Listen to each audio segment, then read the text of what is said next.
Yeah, is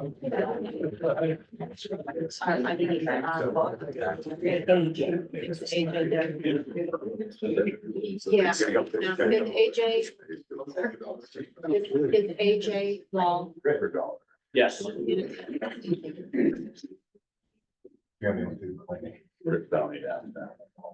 If he's. All right. I'd like to call to order the May 21st meeting of the Budget Committee. If everybody could please rise, we'll do the pledge of allegiance. Pledge allegiance to the flag of the United States of America and to the republic for which it stands, one nation, under God, indivisible, with liberty and justice for all. Thank you. I just want to thank everybody for coming today. It's good to see everybody's faces and have some input here today. So we want to establish a quorum first thing. Announce everybody that's present. We have AJ Wall attending via Zoom. I believe we have a quorum. So we're good to go. Sure. We need to do approval of the minutes. Is there a motion to approve the minutes from the April 16th Budget Committee meeting? I so move. Second. We have a motion and a second. Any questions? All in favor? Aye. Do I need to do a roll call on that? No. You should ask for AJ. AJ? Aye. Thank you. All right, any opposed? Okay, motion passes. We're gonna jump into budget review. We have a presentation from Ms. Penrod and our Van Shore. All right, welcome, everybody. It's nice to see you. Thanks for being here.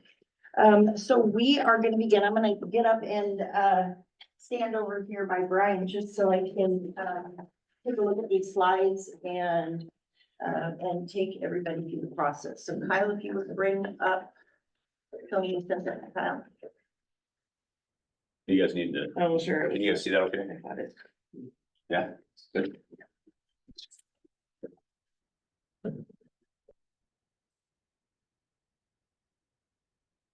No, I'm good. And false line. That's good. Budget committee slides. Yeah, it's in your email. Thank you.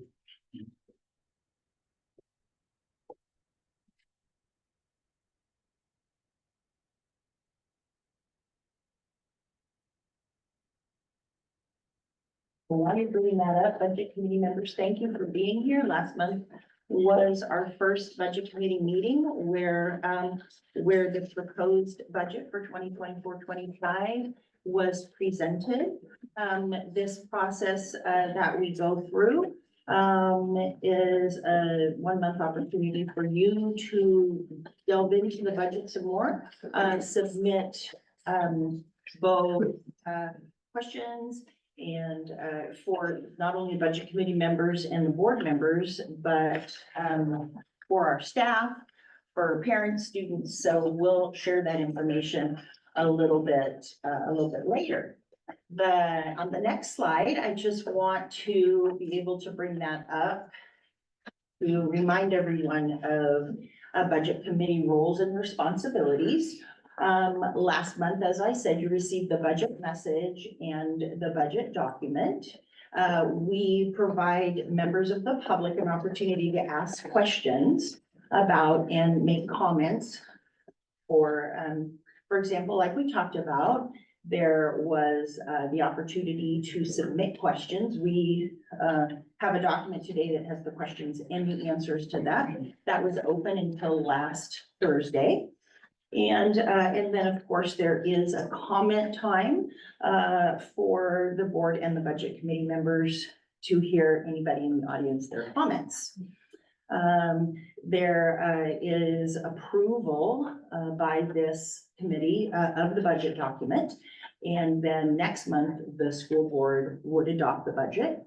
And just a reminder that budget committees members cannot change staffing levels, salary schedules, or negotiate salary contracts. Okay, the next slide is also a familiar slide to you, a reminder of a summary of all our expenditures. I won't read these, but it gives an opportunity to see all the breakdowns, salary, extra duty, all the way to our purchases, our supplies, and so on. So a lot of the questions we received were regarding contract negotiations and the details of that. So I wanted to take a few minutes to be able to share some information with you. We have had a number of meetings, I believe 6, starting at the end of February. The district has myself and board chair Brian Taylor as members of that. We've also caucused with our principals and our business manager and Brian Owen on our board. And I see the SEA team here. So I just want to delve back into the last 3-year contract we had, which was 2021 to 24, ending this June. We made a lot of accomplishments during that time, but I wanted to just highlight a couple things. In the past, teachers have had half days for grading days, and that was increased to a full 8 hours. We also heard from your members, the members of SEA, about being able to be compensated at an hourly rate when they cover another teacher's class. An example might be if one of the teachers is a coach and needs to leave before school is over and they're not there for 5th period, then the administration works with the other teachers to say, hey, can you cover this class? Can you lead this class for that? It keeps us from having to get a full day sub or a half day sub. And so they are compensated once again at their hourly rate for that. I also wanted to share with you the compensation package that we had at that time, which was 3.253 and 3 throughout those 3 years. Another thing that we added in June of 2023, we approached the union about for an MOU to increase experience credit. To give you a little bit of background on that, when we hired folks with experience outside the district in the previous contracts, they were only able to bring in up to 8 years of experience. Well, that was keeping us from being able to attract people who had more years of experience for that. So we offered to be able to move that up to 14 years experience based on how much education they had and being able to start at year 15. Next slide. So as I said, we've been going through the the negotiation process for the new 3-year contract. I want to thank the SEA team. I think it's been a good process to be able to go through that and be able to get to know each other more, what our needs are. So some things, there's many things that we have agreed on and signed off on for the new contract, but a couple highlights. A stipend for our special education teachers. Their paperwork caseloads have really increased in the paperwork requirements. So we came to an agreement that they receive a yearly stipend for that. We also worked a lot on improved language for our elementary prep time and being able to put down that kind of clarity. We also worked to increase extended duty and extra duty pay. We have several of our teachers who are coaches or club leaders. And so to be able to increase that pay was important to both of us.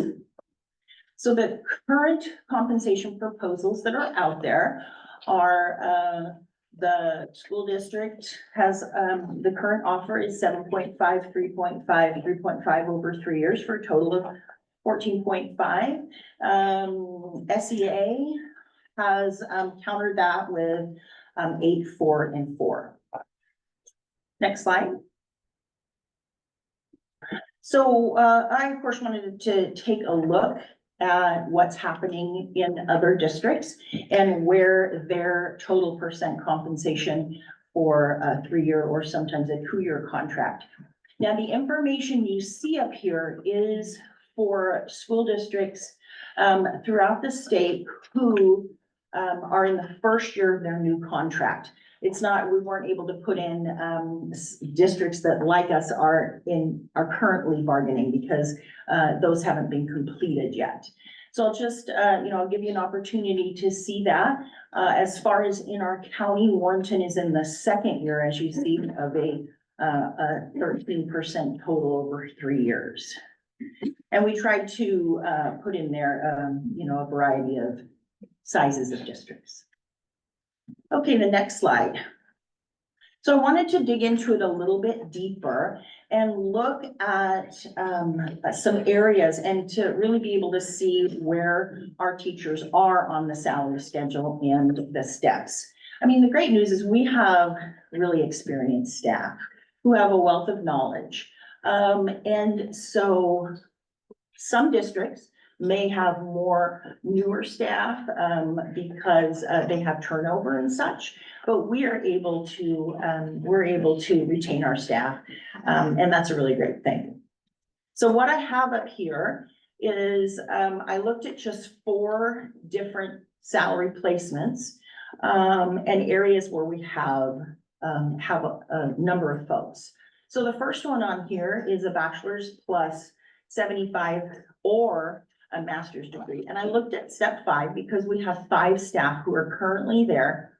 The column you see with Seaside is what it would be, what the compensation would be for 2024-25 with what we've offered as a 7.5. So you can see all the way down there for our staff who are at different levels of where they continue in their education and the number of years. So step 15, for instance, the second one on there is they have 15 or more years experience. And we have 14 staff there. The next one, bachelor's plus 30, bachelor's plus 90 or master's plus 15. And for those of you who are unfamiliar with this kind of salary schedule, the master's plus 15, after they earn their master's, they have 15 additional credits that they've earned. And then so we have those columns set. We have 7.5 staff at that. And then the highest column of bachelor's plus 120 or MA plus 45, step 15, we have over 20 staff there. So this just gives you a comparison of 5 different districts besides ours. Try to keep it in districts that are close to us. And what you see there is for their COLA is where they are in their current contract. Once again, Warrenton is in the second year. Napa, Clatskanie, Tillamook, and Vernonia are in the first year of their new contract.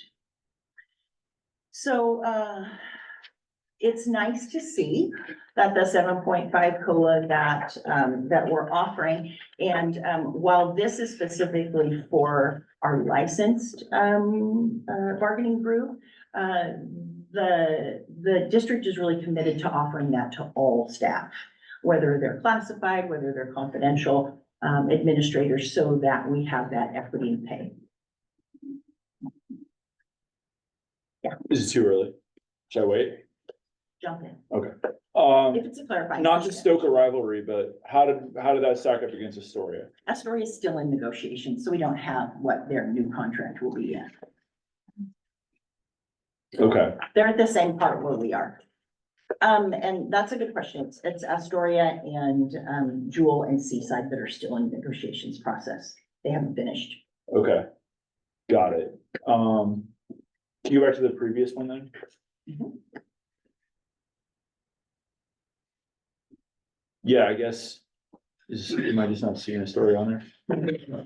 This is districts Districts, who district. Got it. previously negotiated a new contract for last year to begin this year. Okay. Does that make sense? Yeah, I just wanted to Warrenton's- make sure Warrenton is that, the only outlier there because they're in the second year of their 3-year contract. right, just check for apples and apples. Sure. Okay. Thanks. And if, you know, if Astoria was done with their negotiations, then I'd be able to have those, but they're still in process. Okay. Okay, Kyle, can you advance a couple there?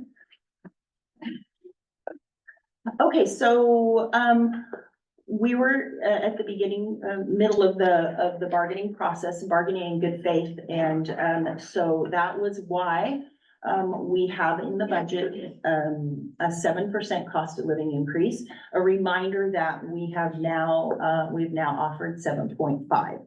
While I've shared with you the information over 3 years, obviously this is the budget for next year. So that's why we have focused on that. The 7% that went in, for that was, does not require a reduction in the proposed ending fund balance. And you have some numbers down there below. So the next slide.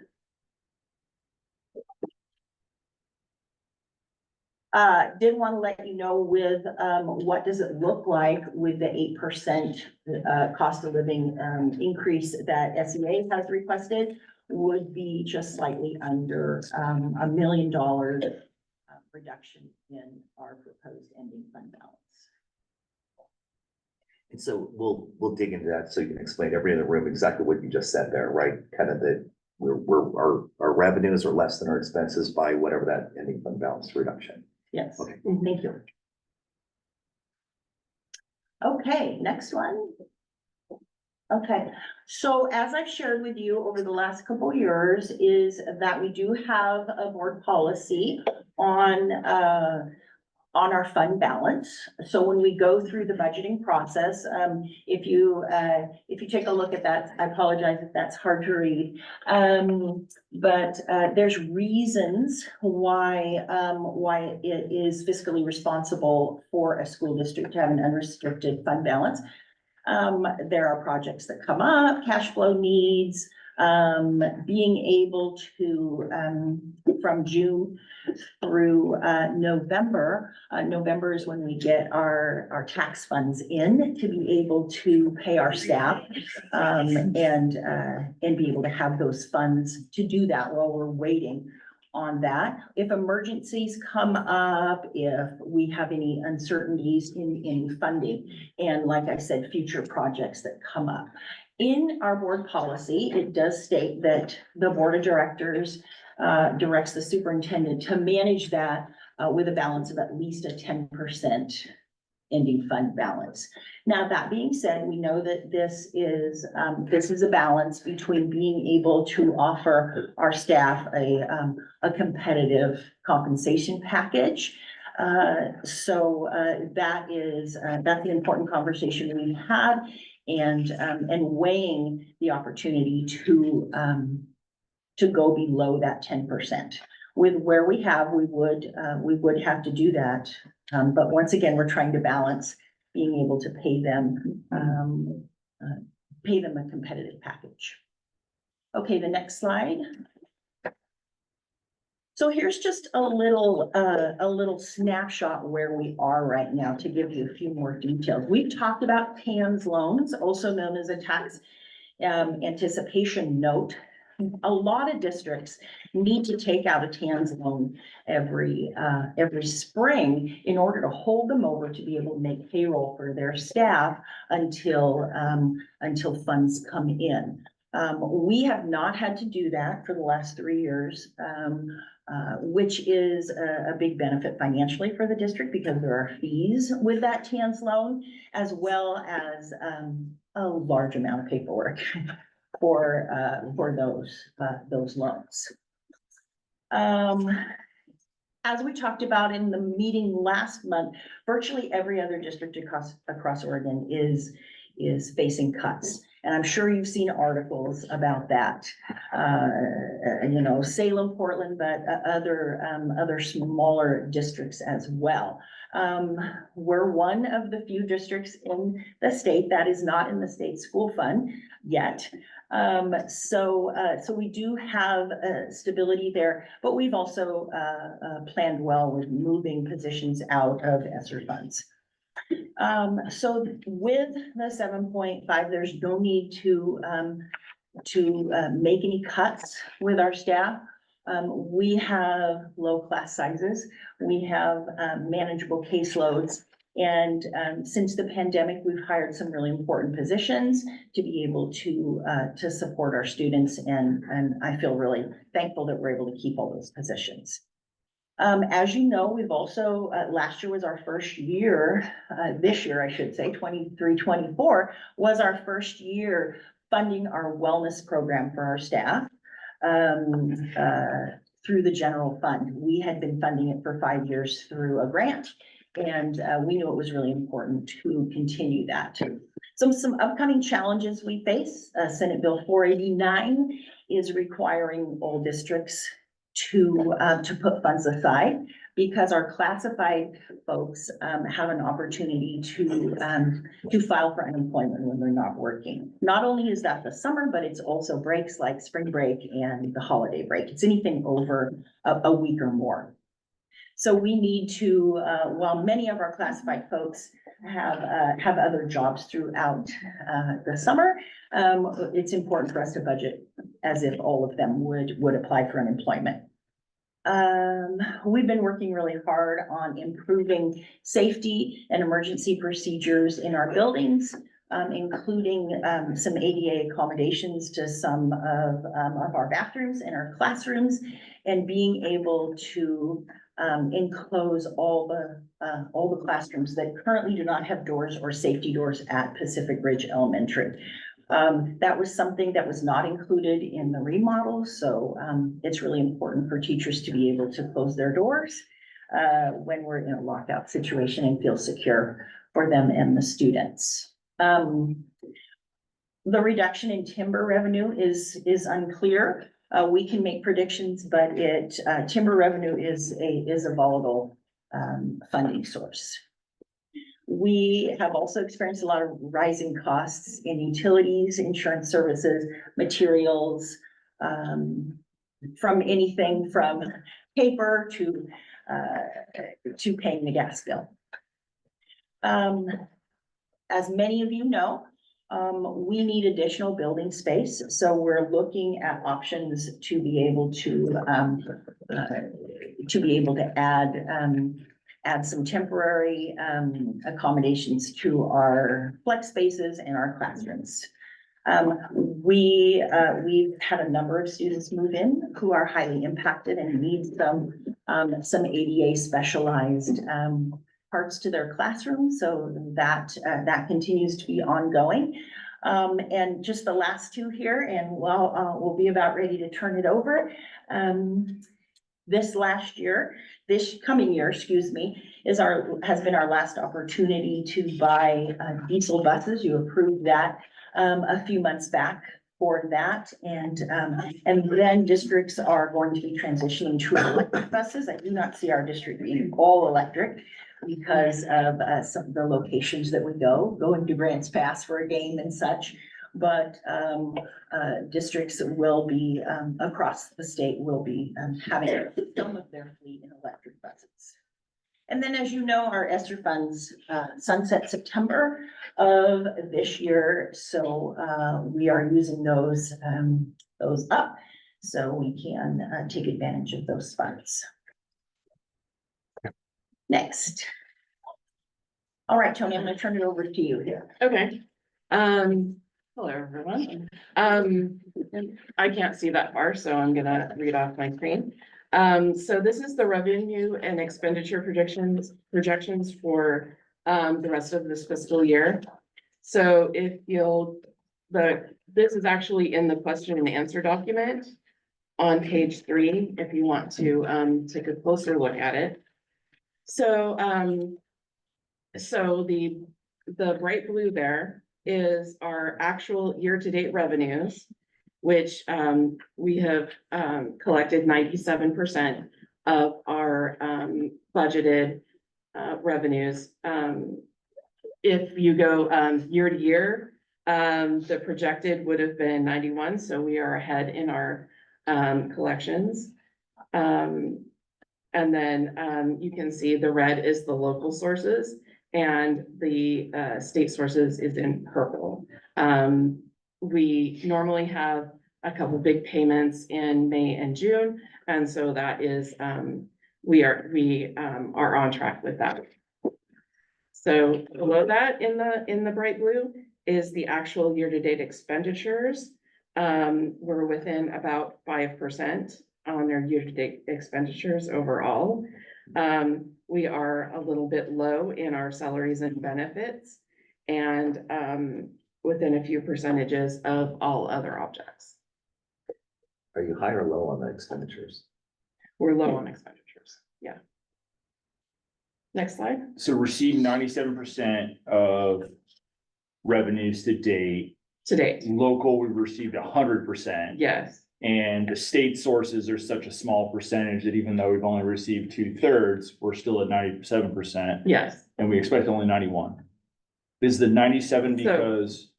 go ahead. I'm sorry, I asked a question, then immediately started asking another question.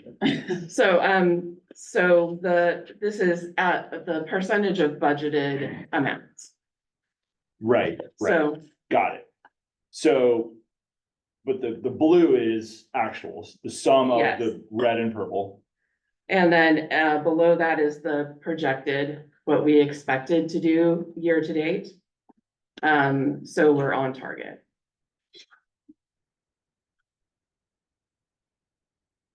Overall, okay, Let me just, Sure. okay, so top is expenditures, or is Top revenue. is revenue. Top is revenue, got it. bottom is. State sources are such a small percentage Yes, of overall funding yes, that even though we've only received 67% of what we expect to receive annually for the state source. yes, Right? yes, We're still at 97% and and you expect it to only be at 91%. yes. Why are we 6% higher in revenue than we projected?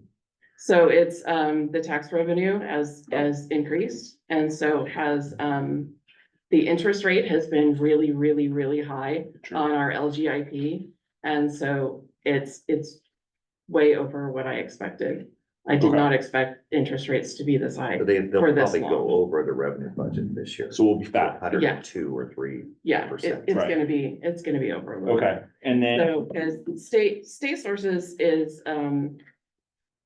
around 500,000, but our local sources are over 20 million. Mhm. So that's why you're seeing that, that percentage. assuming that purple horseshoe just Yeah. very small. It's very, very small. Yeah. Got it. And then the expenditure side, Mhm.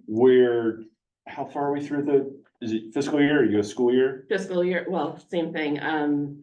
This is through April 30th. Fiscal year. So we have May and June, yeah, May and June, and we also pay all of our 12 paycheck people 3 checks in June. So what So- percent of the year are we through as of 30 April?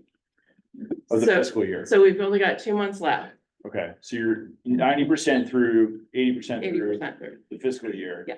And you're at a 59% burn rate for expenditures. For expenditures, but that's because we pay for 3 months of like teachers and classifieds who have spread their paychecks out over 12 checks. We pay them 3 months, Okay, all in June. right, got it. And So a so- pretty All big chunk budgeted. there. And that's all budgeted, so Okay, I think that's this is the budget. This is why the budget is so darned important.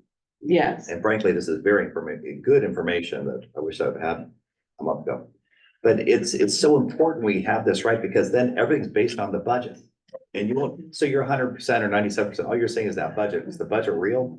We're gonna decide on that pretty quick.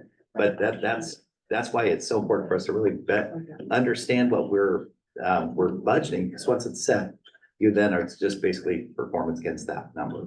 One more clarifying comment, besides the salaries is, the middle of May, I think it was Wednesday of last Wednesday week, of last. was the cutoff for buildings to submit, requisitions for any items that they want to purchase this year. And the reality is people kind of save up their money to see if they can, purchase some larger items. And so, some of what you see in here is that those purchases are in process. All right, let's keep to the budget review presentation and then we'll do committee discussion afterwards. So clarifying questions only, please. Okay, next slide. Okay, we've got 42 questions submitted, 20 from staff, 16 from budget committee members, 1 board member, 3 parents, and 2 students, which is fantastic. I love you guys for asking the questions, so we were able to answer them. Did you want to start the questions? Or do you Sure, want I me to? can, I can start them off by doing the front page. So I apologize for the small print. We're trying to keep everything together here. So what you see in Starts on page 5. yes, this starts on page 5.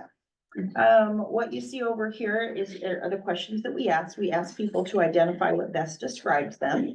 And like Tony said, we have a combination of staff members, a couple of students, the budget committee members, and parents and such.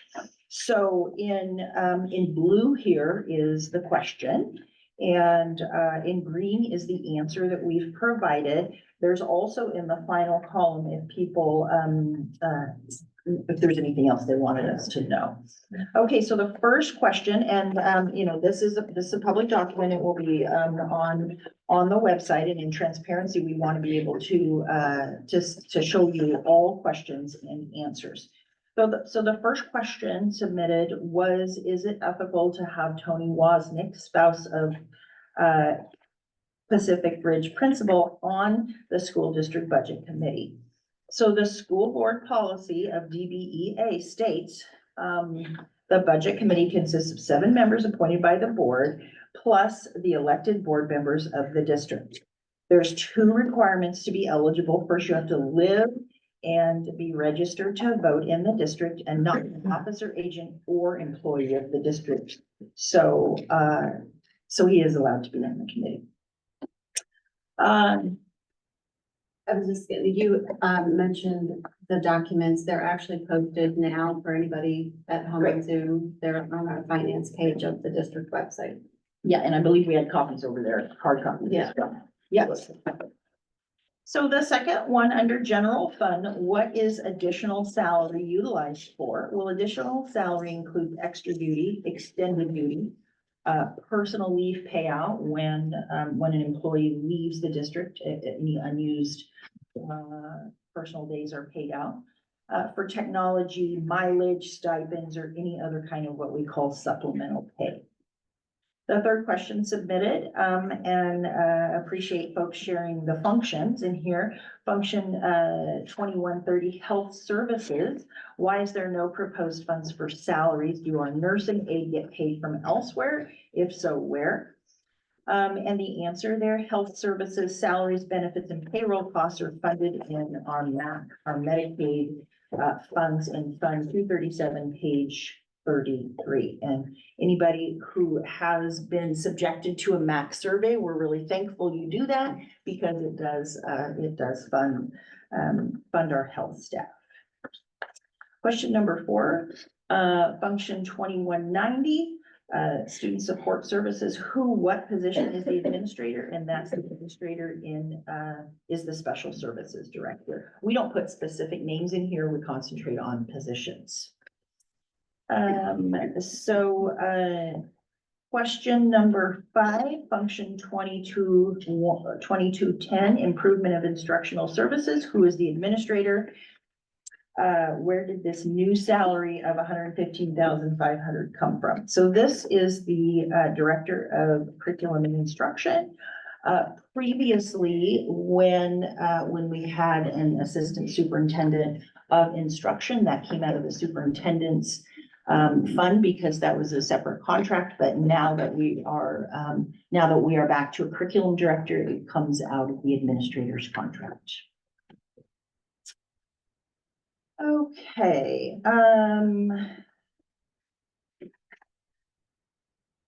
question. Thanks. Question number 6, thank you. Sorry. Function 2410, Office of the Principal, license salary, and it gives the figures there, classified admin and additional salary. Who, where does the large sum of salaries go? Specifically in which roles in our principal teams. So licensed, we do have a licensed salary, a full-time behavior TOSA. Classified are the 6.88 building office support staff. And we have 5 building administrators and 1 dean of students. As it states here, licensed salaries are part of the licensed bargaining unit. Classified salaries are in the classified bargaining unit. The confidential work group is not in a union, but we have a work agreement with them. Principals or administrators are also not in a bargaining unit. That's not allowed in the state of Oregon, but we have a contract and work agreement with them. Okay, I'm on 7 now, I believe. Yep. Function 2520, fiscal services, classified salary, admin salary. Who does this large sum of salaries support?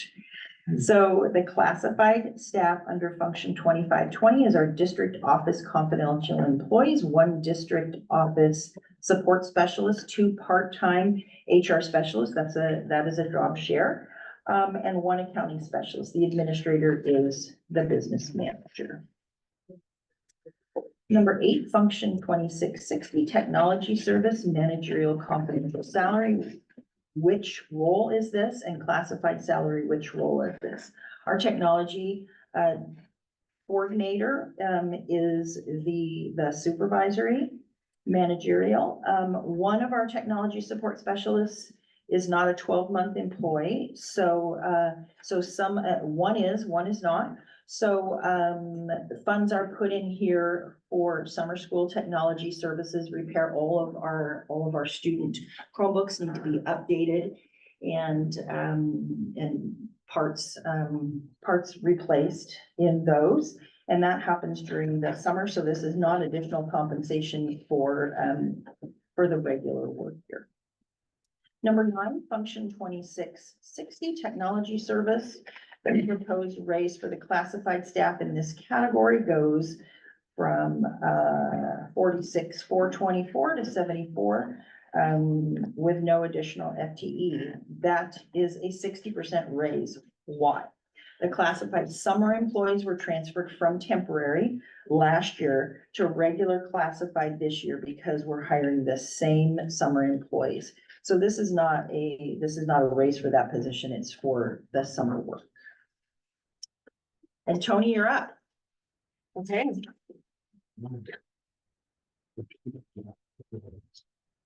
So 10.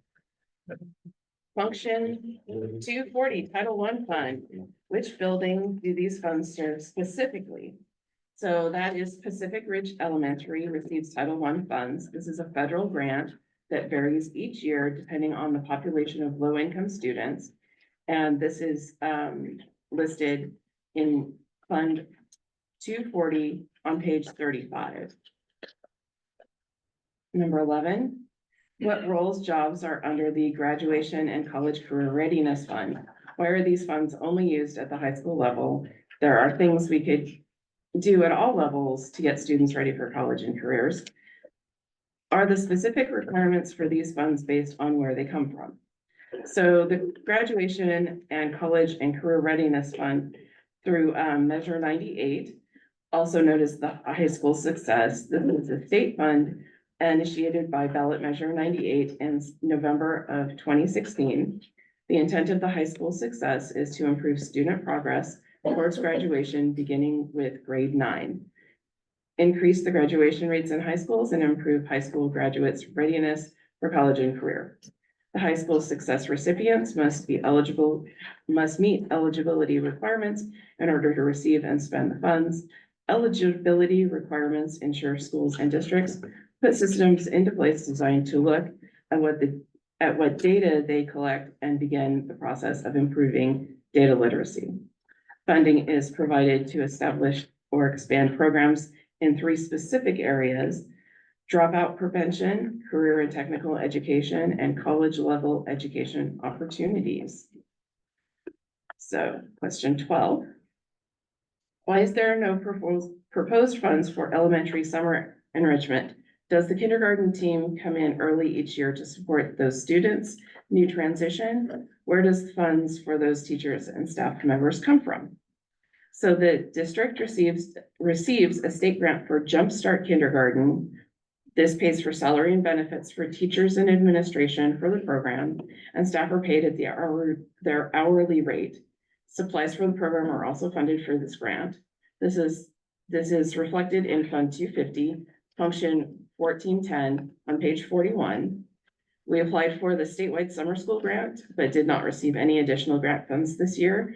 So we were funding the high school credit recovery summer school program through the general fund instruction on page 10. And just for your information, no school districts in Clatsop County received those summer school funds, unfortunately. Okay, number 13, how many licensed staff members are there at each level of the pay scale matrix? It would be helpful to further break down that large salary sum as well as our community and staff to see how many staff members we have who have additional learning credits. So on in the front of the question and answer document, I broke down the salary schedule placements for all of the work agreements and bargaining units. So the first is the administrative schedule. So you can see who, what step they are and what code they are. The second is the classified salary schedule. So we have a lot of step 7, code 8, code 7 and code 9. So we have a lot of, and we have, of course, there's a lot of code 8 step 1s who are newly hired. On the next page, the confidential salary schedule, there's 2 people at step 6. So there's 2 lines there. And they're at code 5. And they're individual codes. So there's 1 FTE for each except for the 2 HR specialists. And the one below, unfortunately, it's kind of tiny because there's a lot of licensed and a lot of steps and a lot of credits across the board. So the largest group is the BA plus 120, MA plus 45. And there's 20 in that group, and they're at step 15. So a lot of people are at the very end of the salary schedule, the very top. So that was a really good question. I really appreciated that one.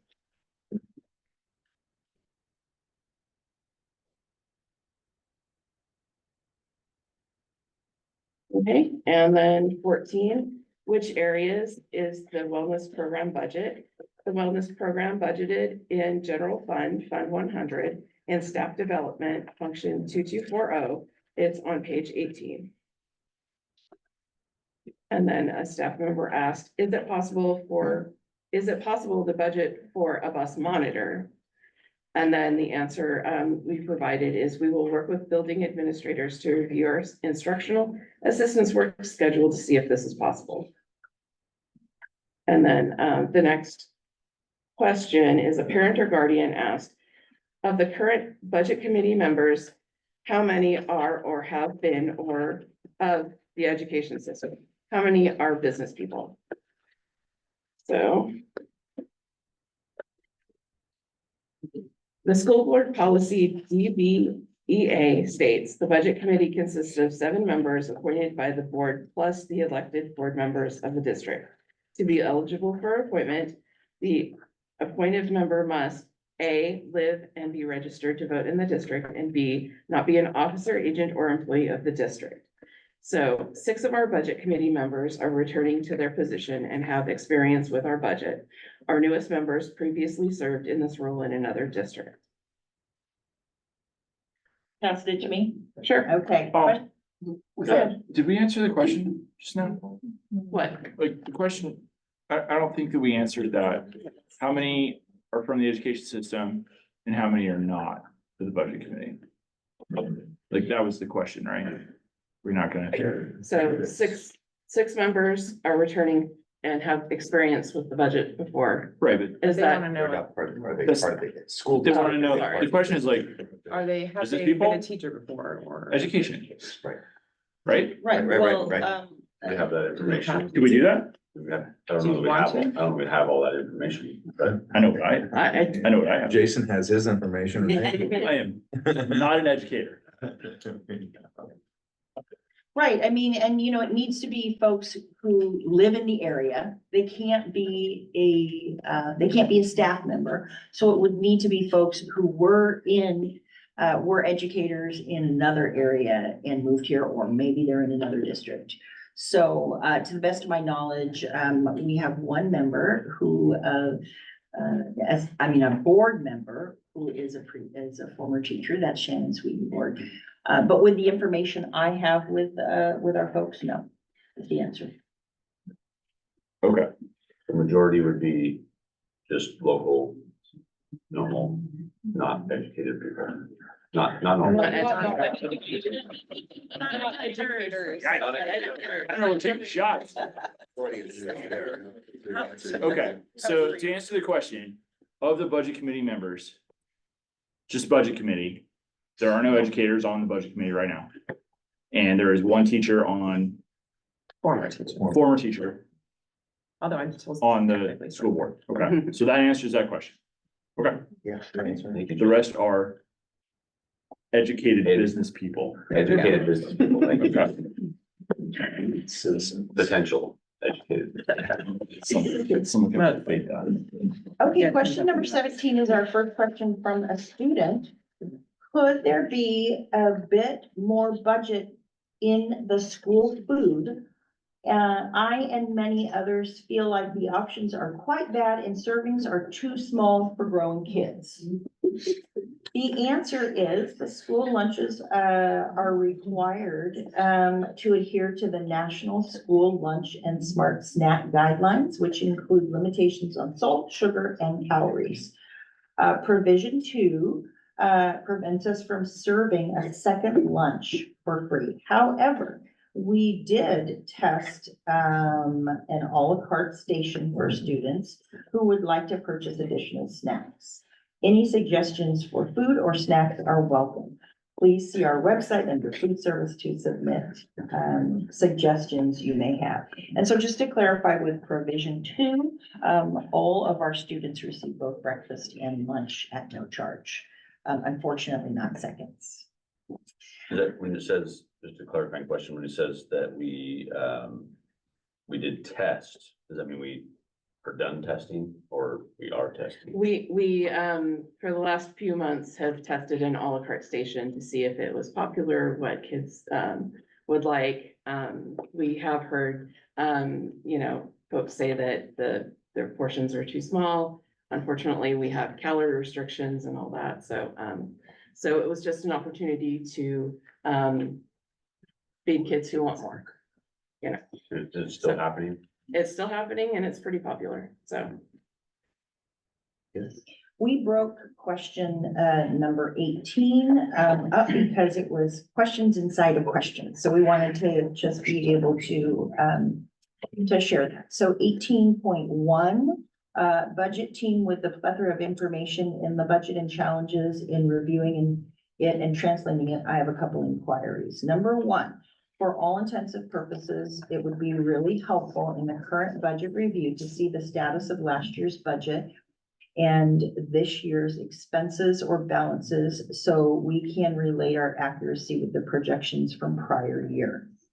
The detail on this doesn't need to be intensely detailed line by line, but larger codes and groups would help. For reference, we have expended what percentage of budget for classified staff and what through the expenditure cycle. So the answer there, it was presented at the beginning of the meeting up here and then in your supporting documents.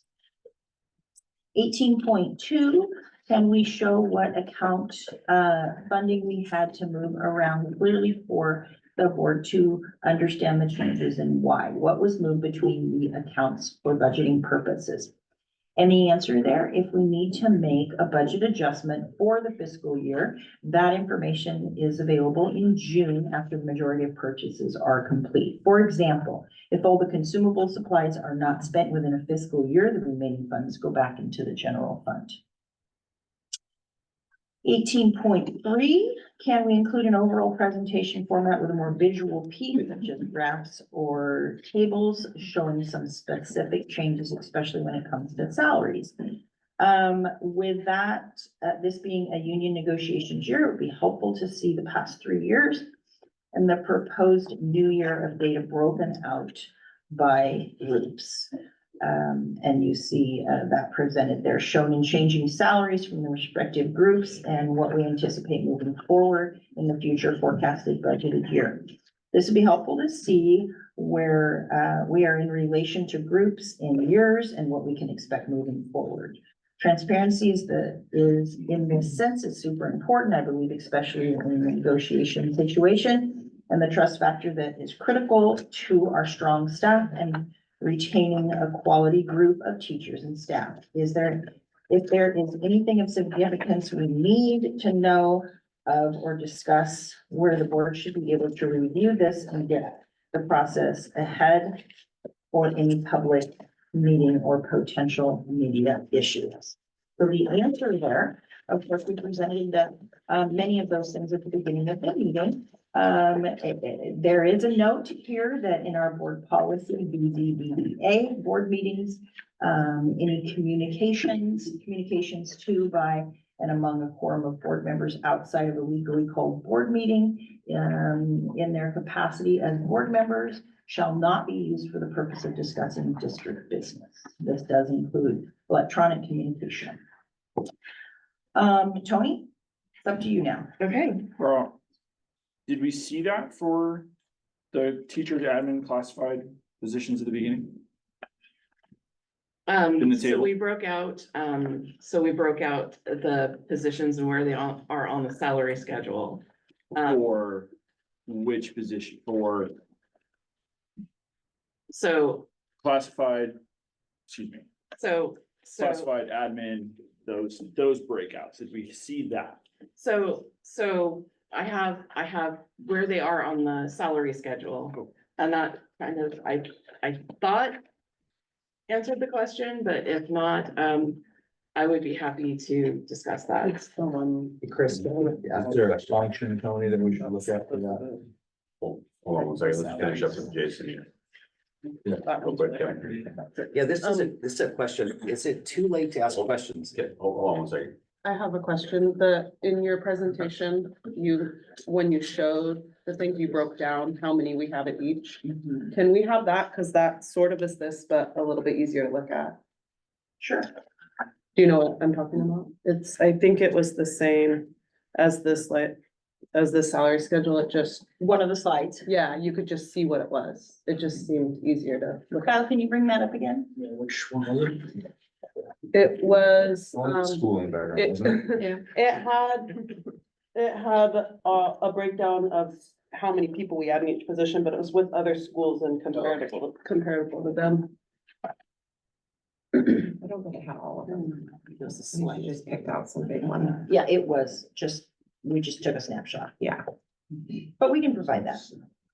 Okay, Chris, my question is, can I ask questions? Because tonight we received something I've been really looking forward to, is this projection. The left. So I would have, I don't know when to end this thing, I or guess because it's all if this is where the community has a chance to ask questions, we're missing something that was critical, that I would have questions on. How do we plan to manage what we're projecting? So a couple things, this is a presentation, obviously, by our, business manager and our superintendent, so a couple clarifying questions is fine. Okay, no more additional. But we do have a quick discussion afterwards, and there will be some time for public comment.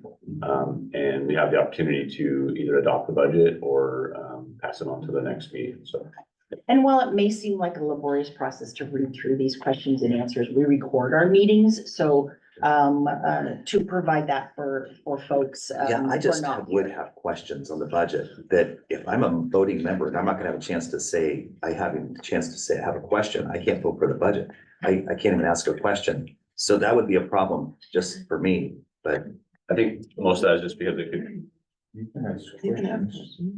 yeah, we'll have some questions. but- okay, so yeah. these may require a little more work, because if you, I'm looking at the projection and we're planning to lose money, we're planning to make less than we earn, and we're gonna drain our funds down. So that would be a question I would have, like, what's the plan? So that would be, So when there's a motion on the table Sure. and it's an opportunity for everybody on this group, you might.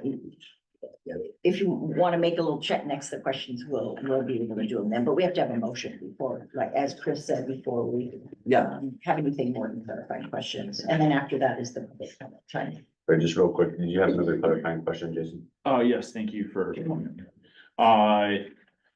Yes, so this is licensed salary schedule step comparisons. What that question asked was similar to how the budget is actually broken out. Showing a comparable table like that for the same rows, for the 112, the 113, classified salaries, admin salaries, whatever the other 11s are. 114, 112, 114, those sections to understand what are those year-on-year changes? How are they compared to everything else that's going on this year from the contract negotiations? And just to make sure that we're being completely transparent in that. That's what that's what I'm looking for in that discussion. So this is helpful, but I think this is just the license. This is great, but this is just license salaries. So how do the other year-on-year changes across the 11s vary? And can we be more transparent in that discussion? Are you asking for more of just a breakdown of the salaries? So Is that more of your? I is that think kind of so. what you're asking for, Jason? And here's how my P brain works, is I look at percentages and I calculate it and I say, is that 7%? Is that more or less? Is that 12%? Cool, that's great. I don't care. But I want to understand what they all are and how do they compare against each other. That is where I think that we can be much more upfront and clear on this So discussion. you're looking at comparing licensed staff to other staff. Right. Right, other staff groups. Other staff groups, Okay. so that we can say to this group, There's only This so is many what's cat- happening. There's so many categories, just what is the difference? the 11s. Yeah. So we can maybe. I mean, it's great to So- see it too at the function level, like that's helpful. Mhm.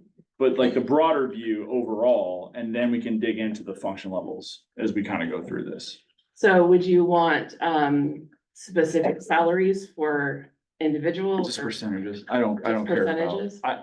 It's percentages. So you I want- assume that everyone's making a fair market rate. As discussed here and everywhere else. I don't care about the amounts. I care about the changes year on year and what are we budgeting for and why. What has it done for the last 3 years? There's a role that I asked a question about that's jumped. And I'm sure that's performance based, and I'm sure it's to get them to the right amount. I don't care, Okay, but I do care about why those changes are happening to make sure that we're all clear on that. sure.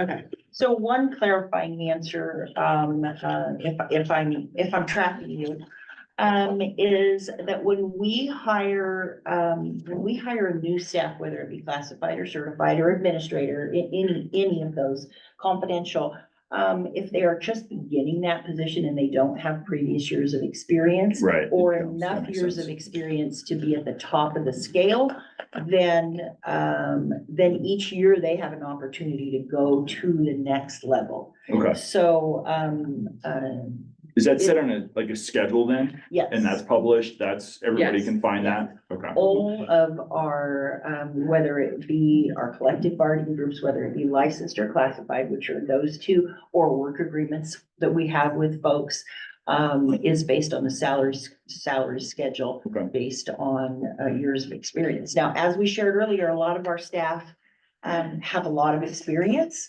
so they're at the far right on. Yeah. I think what Jason's going to, and I would agree, is just in general, I'd like to see not so much individual, that doesn't matter. It's just what's going on, change. And then what does that do to your balance sheet, your financial statement for it? And that's because I think you're a financial analyst. You've done this. When you do this, then you see what are these decisions, the plan, what's going to impact the balance sheet next year? And the plan's going to impact the balance sheet next year as best we can tell. We'll make our best guess. But that's what you're looking for, right? I am. And to be clear, I do care what people make. It's just not my role. All right, we're gonna move on to more of the presentation and we can carry up if we have a motion on the table later on. Okay, I lost my slide. 18.4. Completely off the rails right there. Right. So I think we're on 18.4. Is that correct? Yes. Okay. So, looking ahead, forecasting, what can we expect for new expenses to come? And what debt percent versus funding ratios do we see based on debts, our debt schedule and potential funding source changes? So there are certain projects on our horizon beyond the rate of inflation for existing recurring expenses. These will fall into capital improvements. For instance, there's a generator that needs to be installed at PRE, and that is several months out, so it's not gonna be able to be paid for by ESSER. The doors and the security upgrades that we talked about before. We're looking at the new law about electrifying buses, which states we can no longer purchase diesel buses after January 2025 and we need to replace the existing. There are grants out there to pay for the electric infrastructure, but they do not pay 100% of the cost. And then IT is replacing 2 servers in 24-25 and another server in 2027. And then we presented in the slideshow some other expenses. So number 19, will this budget help with having students get new Chromebooks that can handle coding on reflit with lesser lag and with more storage capacity? Sorry about that. I think I should know this. We have budgeted in computer hardware in ESSER pages 27 and 28. This includes Chromebooks and laptops. Number 20. The substitute classified line item 1 to 2 for maintenance, transportation, and food service is 0. Last year they were budgeted for 79,000, 90,000, please explain. So thank you for noticing this. They will be transferred from classified salaries. 21, the FTE in the maintenance department has been reduced. Is this intentional? So this aligns with current staffing levels. The 0.22 reduction is based on an employee request for reduced hours. Number 22, as discussed in the initial meeting, we would like to see current budget projections across funds, specifically looking at the general fund and major objects. What's the balance against the current fiscal year projections? What's been moved? And I think we answered that. And if not, let me know and we can go into that further. 23, debt service jumped 20,000 year over year. Can we spend just a couple minutes talking about the debt schedule for the next 5 years as a percent of projected annual budget? What are the risks ahead? So the debt service is the principal and interest we pay on our obligations and bonds. Fund 300 is funded directly by an additional tax, and the full faith credit obligation is transferred out of the general fund. Every year, arbitrage compliance is audited by Hawkins, Delafield, and Wood LLP. Arbitrage is, in the context of municipal bonds, is the difference between the rate at which the proceeds were borrowed and the rate at which the proceeds are invested. Basically, we can't borrow money and then invest it and get interest from it. I do not foresee any risks ahead for this fund. Yeah, I guess Go ahead. my question there is just making sure that as those bonds grow, as the debt schedule grows, Yeah, that's funded with an additional tax, like a revenue stream. In and of itself, Right. to service this debt, we are going to increase the tax year on year yes, we do. to service that. Mhm. Okay. Is that voted on? Specifically for 2020, the one from 2017, and yes, it was voted on.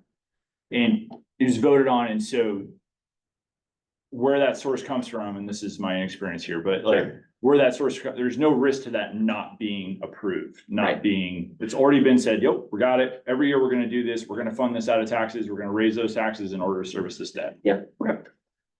Yeah, so the general fund is where you want to pay a lot of attention. The Yeah. rest are Yeah, kind of. the rest are. Yeah. You gotta read it all. Thanks for clarifying, Jason. Gotta read it all. Yeah.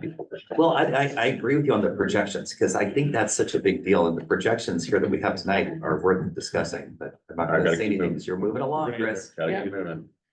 Okay, 24, for the primary, middle and high school general funds, each had significant 7 to 8 times increase. It appears that the accounting is different than last year, but could just be how it's organized. But I'd like to understand if that's an accurate assessment of the year-over-year change. We discussed this briefly in the first meeting, and I thought it was staggered across schools years, but perhaps not. Can we get a better understanding of the year-over-year change? What caused it, actual needs or accounting? If the former, is it something that's recurring? If so, why the big jump this year? If the latter, why is the change and what are the actual percent of growth? So the building administrators came to us during the last budget cycle and indicated that the needs are outweighing the budgeted amount. There was some savings in purchasing curriculum and other materials for ESSER, and therefore we were able to accommodate the request. 25. Can we get additional context on the license salaries, 111 in 2050 extended school year, why the jump?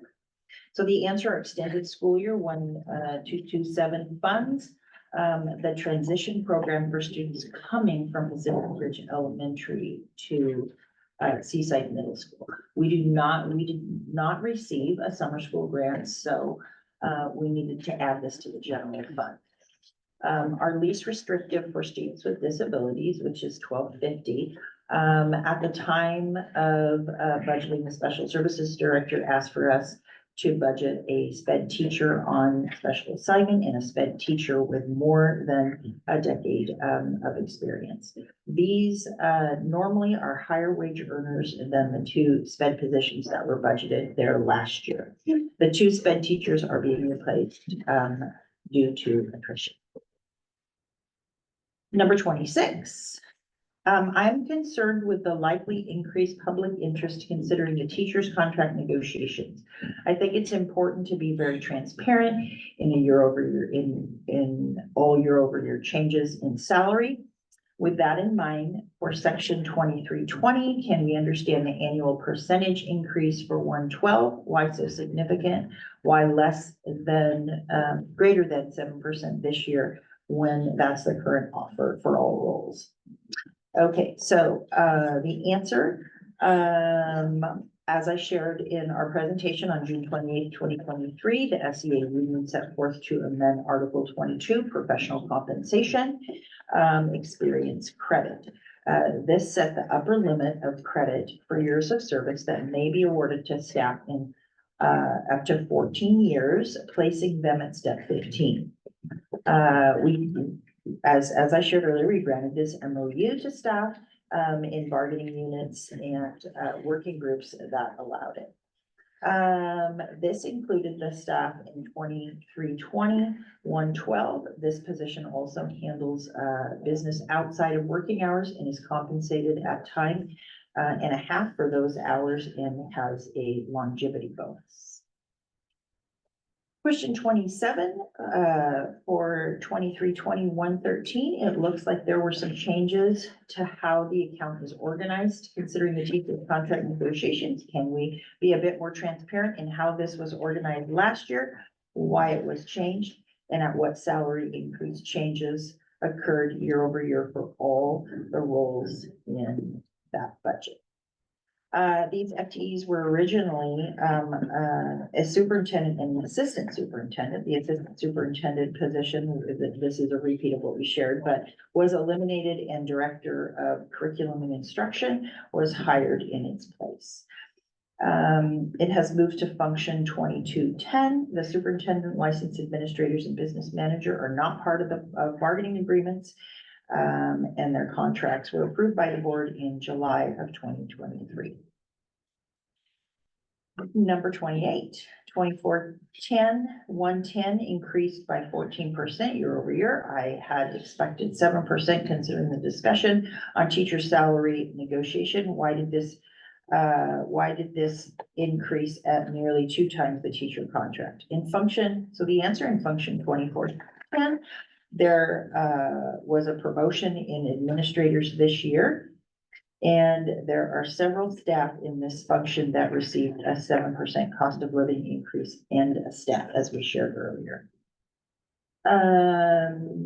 Number 29, similar to my question about 24-10-112 and 24-21-13 increased 20% last year and is proposed to increase 10.7 this year. Why is this above the 7% for all? We discussed at the last meeting.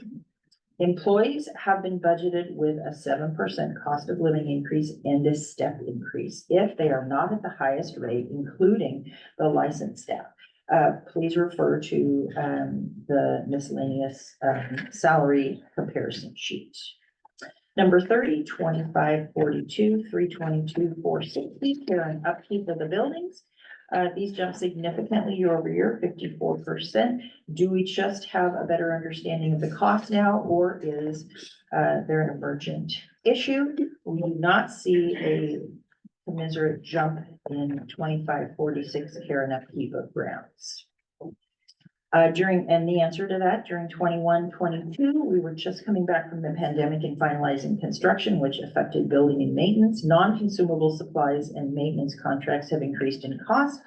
We're also continuing to replace furniture that wasn't replaced during the construction project. We have also had, we also have additional maintenance contracts such as elevators and AEDs. 31, can we get a better understanding of 240 contractual employee benefits? These jump significantly in some functions, 25-20, and less in others. And the answer there specifically in 25-20, our tuition reimbursements have gone up significantly. We're thankful that our staff use these funds for continued learning and degree advancement. These courses also advance staff on the pay scale. The fluctuation in staffing between functions, as well as the number of staff who receive an insurance opt-out stipend, increases or decreases funding year to year. So to make sure people understand that, we offer insurance benefits to our staff, but if they have a spouse or significant other who has insurance that they can be covered on, then we pay a $790 a month opt-out. And one thing that wasn't covered in here is the employment insurance that we pay is gonna go up because of the classified being able to take unemployment for breaks and summer. Okay, folks, we're on the home stretch. Tony, go ahead. Okay, 32. What is Fund 420, capital maintenance reserve? What is it used for? So Fund 420 is a reserve fund for capital maintenance projects that would be used for large projects that the general fund could not support. Go ahead. Like what? Yeah. Like, can you like an example of that, just so, like, what are those things? Roofs and air. So like, right, like a roof replacement or So it's an insurance policy. something. It's an, So if it's just repair, if it's just wear and tear, then we can't get insurance for it. So it would be like some major project that the general fund couldn't support, or we couldn't get a grant for. okay. Extra upkeep, Right, maintenance. Have we used that this year? no. We used it the year before? Yeah. Brand new school. Well, We actually, haven't used we had an appliance in the culinary room break after the first. Yeah. The first little bit. So were That was- those funds coming from like borrowed funds? Is that where the money was coming from to take care of that stuff for the past 2 years or whatever? For, so we have had some bond funds still available for us. So the maintenance has been taken care of through the bond funds. Right, so anything that is broken, that's not under warranty, that, you know, we couldn't we couldn't have Kaufman come back and do, then that's been done with, 140. 410. Okay, but when So we talk about, 420 was the, 420 is the reserve, 410 was the bond funds. Oh, okay. my point in bringing that up is when we talk about potential deficits, Yes, there's other things baked in that are reserve funding that should count towards that. Well, To when buy you're down that short on risk. reserves in challenging times, it gets really dicey quick too. So it's a time to be kind of just watching your reserves, making sure you got enough gas in the tank to get to Yeah. where you need to I don't know, but we should know what all those reserves are and what buckets. they 1000% exist agree. in. That's my point. Okay. Yep. okay, Reserve clarification, Reserve future clarification, discussion. list of Yeah. reserves. Yeah. so 33, 3100-112 food service, why the jump in 112, FTE increased 3%, but the overall funding increased 42%. And with increased burdens of ODE reporting and grant paperwork, we want to hire another head cook instead of another assistant cook, which is paid at a higher rate, just to help with more complex tasks.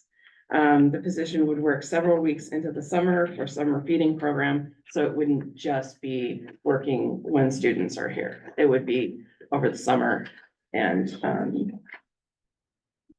not just the regular school year. Number 33, 34. Dropping the planned reserve this year to under 10% of the budget made $250,000 of money available. What did we do with it? I think it's a good opportunity point at something to show how we're using prudent but deliberate accounting of finance practices to best serve the community. We should lean into this and show how the community benefits from all of that. So we've had several community meetings, have learned from staff surveys, and heard what the board priorities are. The largest priority was an increase in staff compensation for a cost of living increase of 7% in the proposed budget. This included deficit budgeting and lower the ending fund balance in the general fund while not requiring us to lay off any staff. During negotiation process, we have offered an additional 0.5% to 7.5%. We have prepared this budget in good faith. Therefore, this would not require preparing a new budget. Additionally, these funds are used to purchase the new buses. Number 35, 2240, staff development jumped from 20,000 in 2024 to 1,220 in 2025. What additional pro devs events will staff be attending and which staff? So Fund 100 function 2240 on page 19 increased $16,000. So I'm not sure which fund you were looking at for the 2240 staff development. But in Fund 100, we have prioritized professional learning for specialist teachers, special education staff and administrators. Example of these trainings and conferences include the Safety Care, Oregon Music Educators, Open Library Conference, Oregon School Counselors Association, and PBIS. We have been able to fund these opportunities for some of our staff who have been unable to attend conferences in the past. 36. Can we get additional context year-over-year changes in consumable, non-consumable supply changes in 1131 and 2180 and any others? Are these moves from other accounts where the amounts were consistent across years? If so, which? So building administrators came to us during the last budget cycle, indicated that their needs outweighed the budget amounts. We were able to purchase curriculum and other materials from grant funds, and therefore we were able to accommodate their request.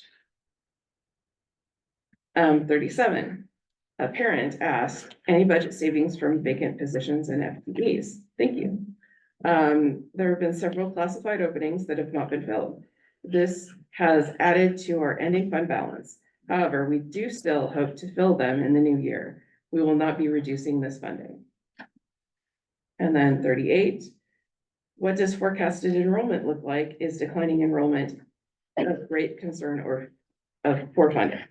So we do not receive funds from the state school fund, which is based on enrollment.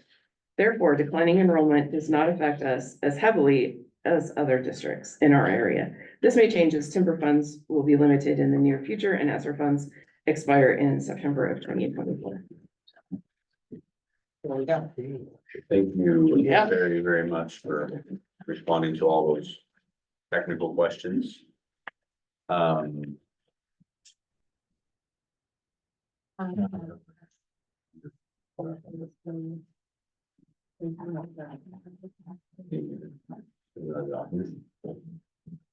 Tony, did you share about this document? I have not. So this is the general fund projection summary. So what I did is, this is a 3-year projection at the court, and this is the current FTE in the general fund. So I did not take anything out. I did not take anybody out into grants or anything like that. Things like SIA continue to grow, things like that. So I'm optimistic that the FTEs that are in the general fund that are deficit budgeting are going to go into SIA or other areas. Okay, what's that? So- That doesn't do a lot of good though, does it? So, well, so that's why it looks like there's a deficit budget. Nice. I can. But we have been deficit budgeting for the past 3 years. I'm not gonna lie. And we've had a very good ending fund balance for the past few years, and we want to spend it. But we do still want to have enough funds to pay our folks and supplies and anything we need between July 1st and about October 30th. Because we do get the tax the tax payments about mid-November when everybody So the pays timing theirs. isn't so important to me, it's just what's the number at the end, the period of the budget, if you will, so. Okay, Yeah, that's. So is this the last piece of the presentation yep, that's it. So we need a motion in order to discuss anything that's not. before public comment? Yes. There needs to be a motion in order for the committee to discuss Okay, you, further questions. all right, do we have a motion at all? Yeah, I'll move to open discussion on the proposed budget. Okay. Second.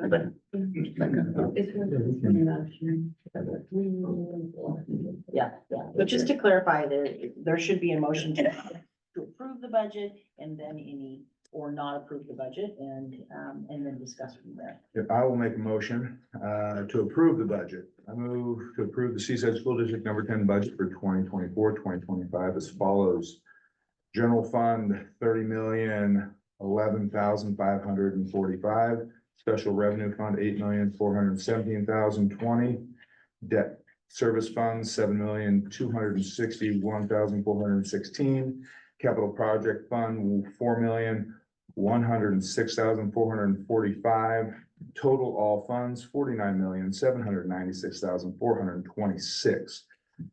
As presented with a tax rate of 4.4105 per thousand assessed value to be assessed in support of the general fund, and at the rate of 52 cents per thousand of assessed value for local option tax.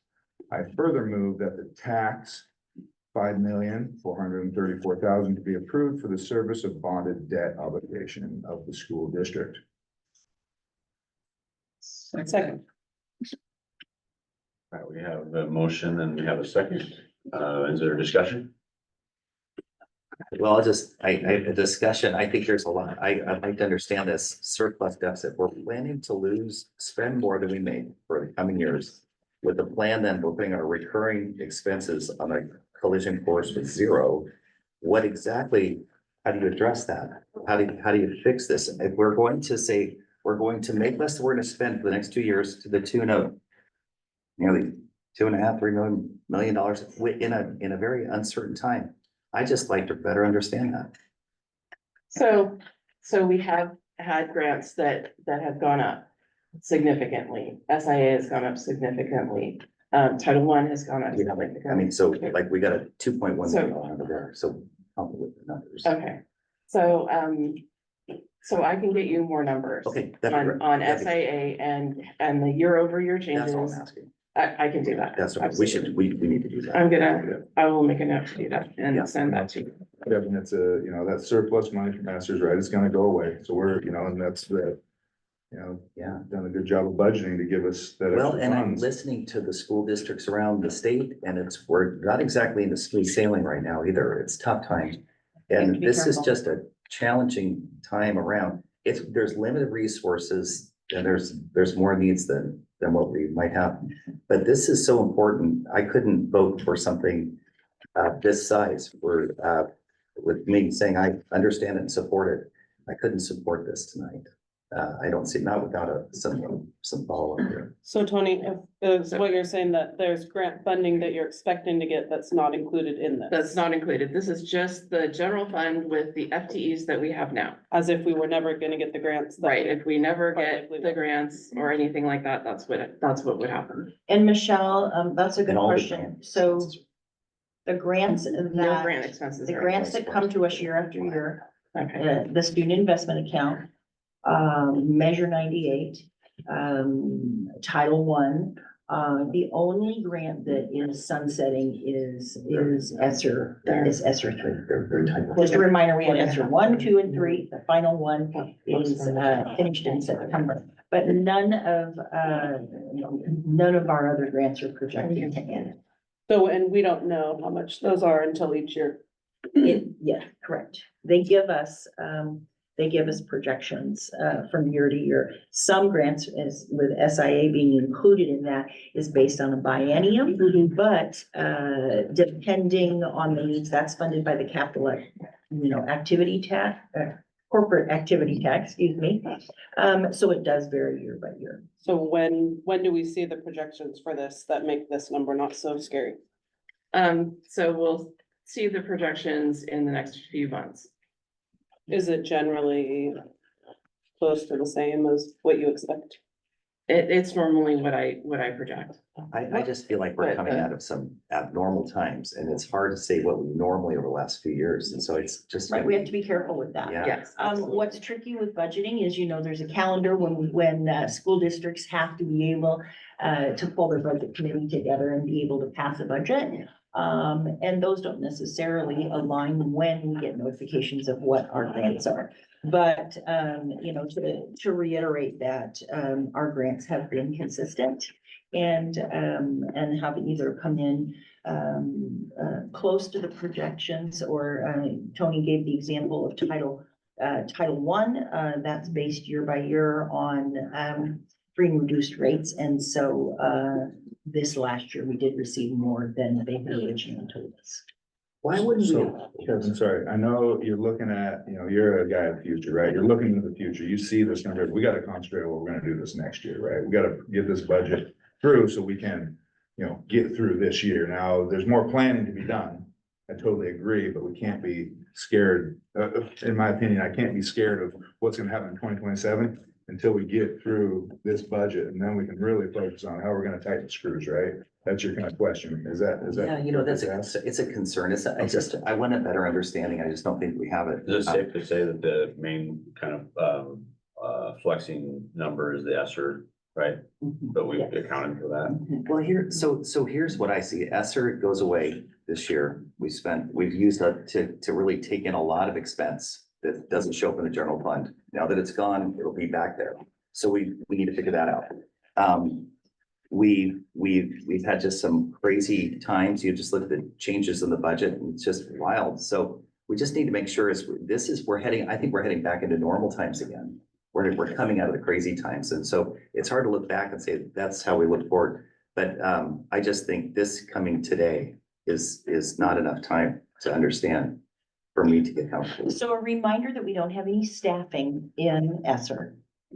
We have used those funds for some things, to make some improvements, like we said, that we wouldn't have normally been able to make. The other thing is it's given us an opportunity I'm proud of the district that we are now in alignment with our curriculum adoptions. We've had to fund those, and the reality is curriculum adoptions are getting more and more expensive. I think you've done a And great job. we've been able to fund those, through ESSER. That is a qualifying expenditure. So there are some things we've been able to do that. That doesn't mean that the needs change, like you said. And being able to, make sure, that we have what we need to make, necessary improvements, whether they be, more space or things that we're required to do with special education. Right. Okay. No, Susan, I think you handled that very, very well. I think that we maximize that opportunity and that's great. It just adds noise to the numbers and gets your spending kind of maybe something that looking forward needs to be looked at carefully and understood. Any other questions for That's this? just, Can we talked about the upcoming challenges. I appreciate you lining these out. But can we quantify these? Like put a dollar to them? Because like when we talk about classified unemployment costs, if it's 1% to 2% of the over budget or 3%, whatever it was. But we're also saying that not everyone's gonna take those, right? We know that, can we make a guess how many you're gonna take? And then we can put a dollar amount to that. Can we make an educated projection onto what that actually will be? Because that goes into what is the real reserve, right? We always want to budget that in. We always want to have that piece there, but like, what is the actual assessment of risk and what is that reserve as it comes across? And then for the other ones along those lines, reduction in timber revenue, not a huge one on the budget, like wasn't a huge line item, I don't think. But let's quantify that when we put that upcoming challenges on here. Can we, let's quantify these. Let's kind of show this group what these real challenges are, the size of them. I Sure. think that would be very helpful. instead of- So I can speak to the timber revenue. The last estimates that I have are a reduction of about 30% Of how much? of the, about 500,000 right now. Right. Got Yeah, it. so it's Yeah, no, it's Yeah. a lot of money. Yeah. Yeah, but it's not not our 21 primary million. source of Right. revenue. So Tony, can you address the unemployment question? You know, there's a lot of unknowns with that. We don't know if a person, we don't know if all our staff will take advantage of that. We don't know if they will take advantage of it, and be able to use that. I don't mean take advantage in a negative way. I mean, just have that opportunity to do that, for part of the time, for some of the time. Tony, can you talk a little bit about how you go about addressing that? Sure. So there's two things that school districts can do. They can either dollar for dollar reimburse for the unemployment, or we can pay a percentage in tax. And that's what we do. We pay a percentage in tax. Right now it's really low because we have low unemployment here, but it's gonna go up. And unfortunately, we have to pay that percentage of tax on everybody. So not only, we're giving 7.5% plus steps, plus, all of the other things that we give in salary and additional salaries. We also have to pay that unemployment tax. Right, but And again, we're having a qualitative discussion about a quantitative number. Right. So it's 7% plus 1% to 2% unemployment, of which they will only use 50%, which gives us a dollar amount. so, So what is that? Like that's what I want to understand is like, how much, what is the challenge? What is the size of that challenge? okay, That's it. Like, let's Okay. just have a dollar discussion about it. okay.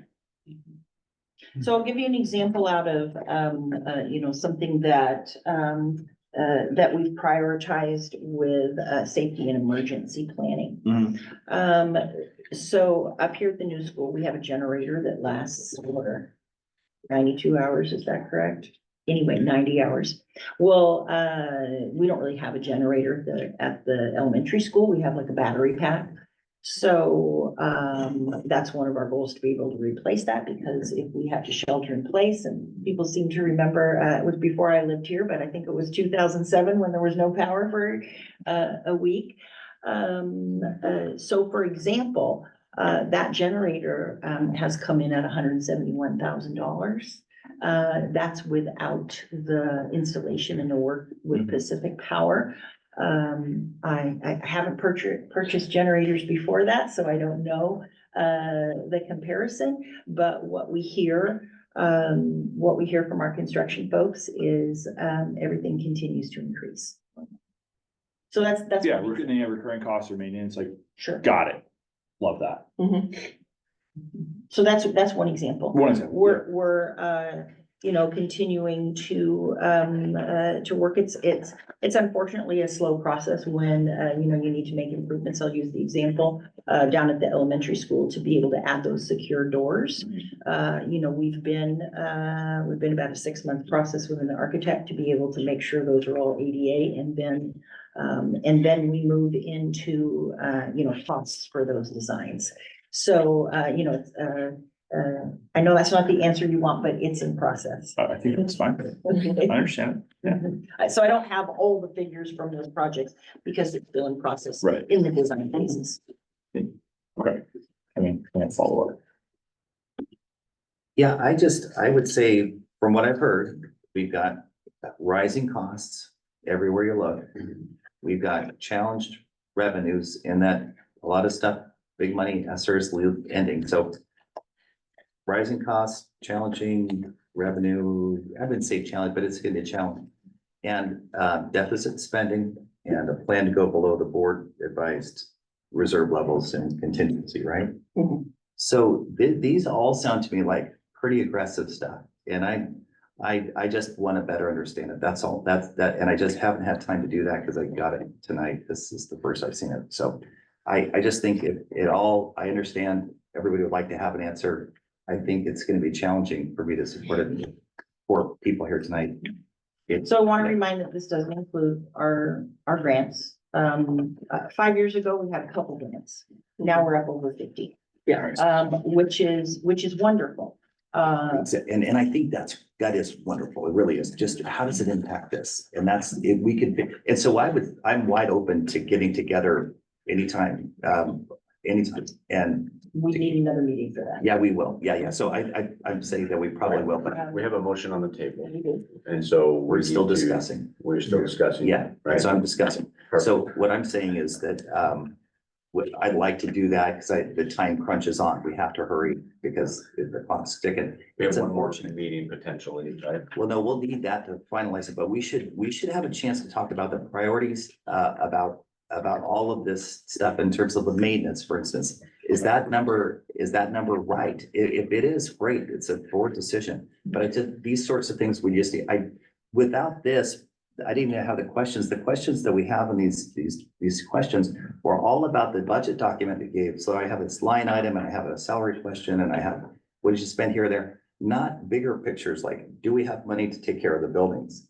Do we have recurring revenues matching recurring expense in the future so that we're not running deficit? We will run out of money. If you deficit spend for too long, you eventually run out of money. So Right, you but have to have a we better would not plan. ever do that to the district. Yeah, right, And right. I know want that, to Susan. refer Back to the proposed budget. Yeah. With those details, we didn't provide this to scare you. We provided this I asked because, for it. yeah, I it was asked for it. requested. Yeah. And once again, this is a portion of it with the timing. I think it's challenging with there's been a lot of information shared tonight. Sure. And a lot of questions were asked, which was Yeah, that's good. exponential of last year. And so, you know, it's tough to process all that information. So I think it's important that, you know, there's an opportunity to discuss it. And it may take longer than a night to get it processed and be comfortable approving it. But we have a motion on the table. And if there's any other discussion, call for a vote. No, we need to offer our public comment. All right. Okay, public comment time. We have a motion on the table. There's a couple of rules about public comment. We have a 30-minute time cap overall. Each person to speak will have a maximum of 3 minutes. We will try to be respectful of your 3 minutes, but we ask you to be respectful of the 3 minutes. And so we'll have a timer. We'll give you a warning and we'll wrap it up and move on. You cannot share your time with somebody else, so you cannot combine those together. And we appreciate if you guys we'll call on you if you raise your hand and state. full name, parent, staff, or anything else. And just a reminder to the group that this is a comment time. And the role of this group is not to answer questions at that time. It's to listen to the comments. Yeah, we won't be responding to the comments for the most part, because that would take, well, it'll eat up their 30 minutes. We are excited to hear the comments if there are any. So we'll So, be recording those. and we'll be recording them. Anybody want to start? We do have one person that need to make comments during the question section online. Okay, go for it. Who we got? Shelby, you still there?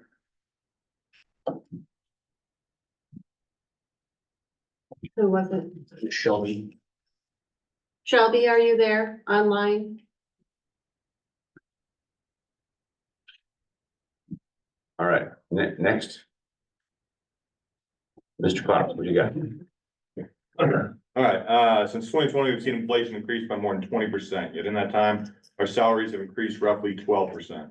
The district's current salary and insurance offer will cause the staff to fall further behind. SEA's final offer doesn't get us all the way there, but it gets us closer. We look in our area, we see housing costs on the coast continue to grow at a rapid pace, and housing stock is scarce. Educators need to make up ground on inflation, not fall further behind.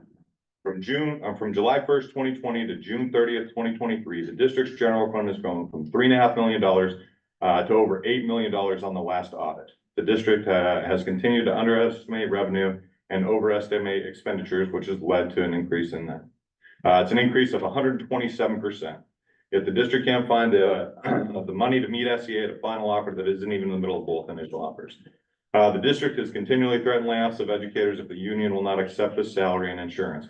While the district has been adding staff in areas that have no direct impact on our students. One example, staffing and physical services increased 1.2 full-time equivalents of the 2021-2022 budget. While fiscal service has increased, their workload has actually declined. Payroll, formerly done in-house, is one example of something that's been contracted by an outside agency at additional cost to the district. We continue to see other examples of positions receiving 10 to 25% in their pay, and we are fighting to get to 8.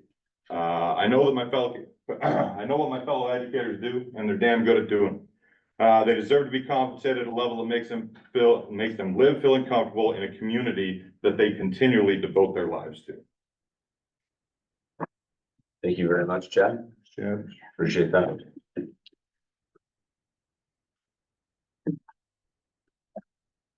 Anybody else?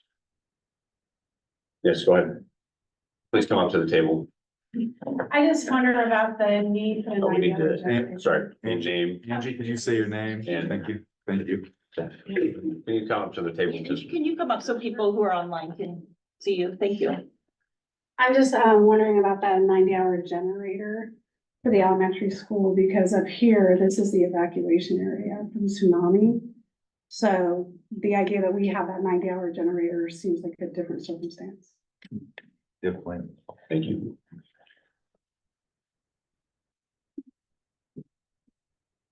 Any others?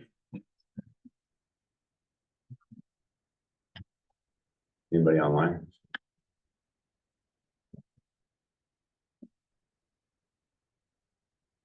Leave a motion on the table. Okay, we have a motion on the table, and it's been seconded to approve the budget, so we'll call for a vote.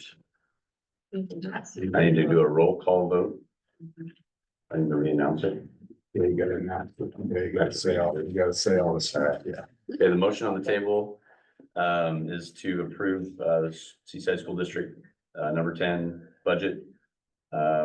We would move to approve the Seaside School District number 10 budget for the 2024-2025 as follows.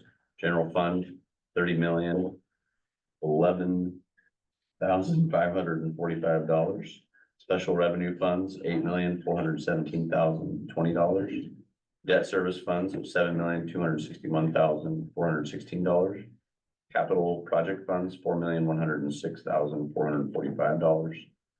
Total of all funds, $49,796,426, as presented with a tax rate of $4.4105 per 1,000 of assessed value to be assessed in support of the general fund, and at the rate of 52 cents per 1,000 of assessed value for local tax option.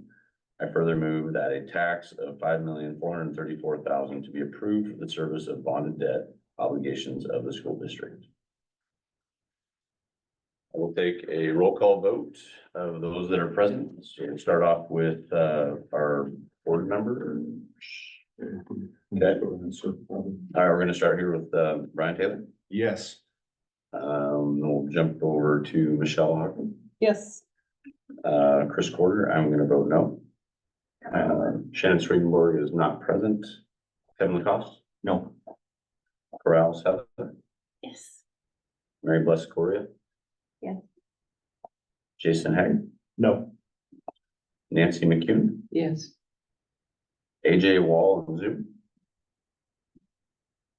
AJ, you with us? Yeah, I just had unmute. Yes. And Mr. Tony Wasden. Yes. Okay, we have a total Nancy. of, sorry, that was fast. Everybody give Leslie a little clap. 10, got 10. Yep. Vote, 10 people voting, right? So Brian Taylor, yes. Michelle Hawken, yes. Chris Porter, no. Kevin Lacoste, no. Coral Sadler, yes. Mary Beth Gloria, yes. Jason Haig, no. AJ Wall, yes. Tony Wozniak, yes. And Nancy McCune, yes. For a total of 3 noes and 1, 2, 3, 4, 5, 6, 7 yeses. So So the motion fails. There has to be, based Total of 8. on budget, policy, it has to be a majority budget, which would be 8. So due to the numbers that we have tonight, the motion is going to fail. We're gonna have to move on to the next, budget meeting, based on the numbers we have, because we have a total of 7, voting yes and 3 voting no. So we will, I don't know the proper terminology, but we're gonna postpone this till the next Schedule another meeting. scheduled meeting. So it's gonna be, there'll be a, A motion, just, I'm gonna make a motion to, schedule a public hearing on Tuesday, June 18th at 6 o'clock for another budget meeting, correct? Yeah, I would like to see it sooner than that. That's gonna be, That's really tight. yeah, Okay. you wouldn't have any, I would suggest that we do this as soon as a week out.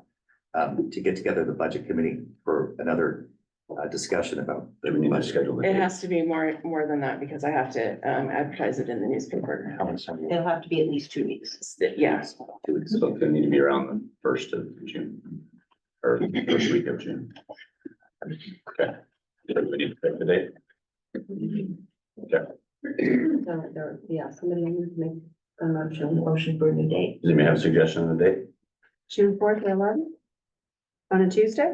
Is Tuesday the best day? Yeah, Scholarship night, June oh, it's a busy 4th or time. really, it needs to be on our next board meeting is when it's gonna be. Mr. Chair, I make a motion to, have the board meeting June 18th.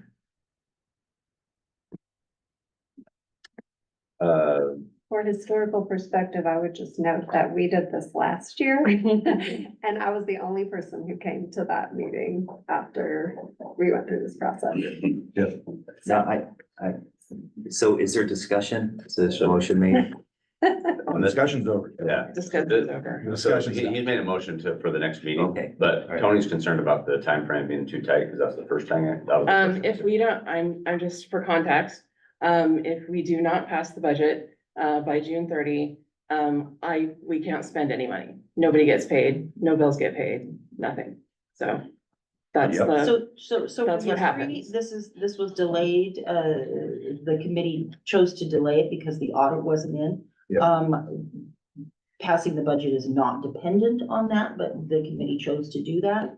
And approving this budget, just for context, we don't need to be done with the negotiations process in order to pass the budget. But it sounds like folks want some more information, so just for your information. Yeah, the budget's not final till it's passed, and I think it would be wise for us to allow time to have a real conversation around what we gave Okay. it. Get clarification of what those numbers really Brian, can we mean. revise the date for the 18th? Yes, please. It hasn't been seconded, so it, What's the motion fails if it hasn't been seconded. Correct. So there is no official motion on the floor right now. Does it have to be a Tuesday? it doesn't have to be a Tuesday, I don't think. I'm out of town that day, so. I mean, it needs to be 2 weeks from now, and doing it on the eighteenth gets it really tight if we don't pass it then. 2 weeks from now. And June 11th. that's, Yeah, June 11th.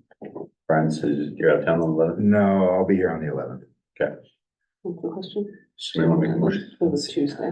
I make a motion to have our next budget meeting on June 11th. Second, There's been a motion to have the next budget meeting on June 11th, and it's been seconded. Any discussion? What time? 6 o'clock. cool. Full week. All in favor? Aye. Aye. AJ? AJ here, aye. All opposed?